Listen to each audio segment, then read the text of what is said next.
അസ്സലാമു അലൈക്കും സുഹൃത്തുക്കളെ, നമ്മളുള്ളത് സലാലയിലെ ജബൽ അയ്യൂബ് നബി അലൈഹി ഇസ്ലാമിൻ്റെ മഖ്ബറയിലേക്കാണ് നമ്മൾ പോകുന്നത്. വലിയൊരു മലയുടെ മുകളിലാണ് അയ്യൂബ് നബി അലൈഹി ഇസ്ലാമിൻ്റെ മഖ്ബറ സ്ഥിതി ചെയ്യുന്നത്. നമുക്ക് കാണാം. അല്ലാഹു അവരോടൊപ്പം സ്വർഗത്തിൽ നമ്മൾ ഒരുമിപ്പിക്കട്ടെ. നമ്മളെ പ്രയാസങ്ങളൊക്കെ എവരൊക്കെ ഉണ്ട് അല്ലാഹു മാറ്റി നൽകി അനുഗ്രഹിക്കും.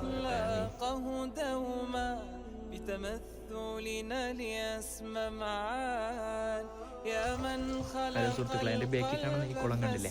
അയ്യൂബ് നബി അലൈഹിസ്സലാമിൻ്റെ രോഗം ഷിഫായിന് വേണ്ടിയിട്ട് അയ്യൂബ് നബി അലൈഹിസ്സലാം കുളിച്ച കുളമാണ്. ഇതിൽ നിന്ന് കുളിക്കാനും കുടിക്കാനും നമ്മളോട് പറയുന്നുണ്ട്.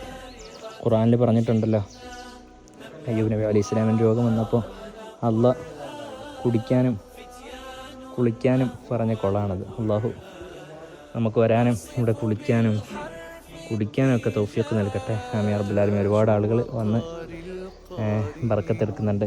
നമുക്കും വരാനൊക്കെ തൗഫീഖ് നൽകട്ടെ. ആമീൻ റബ്ബിൽ ആലമീൻ.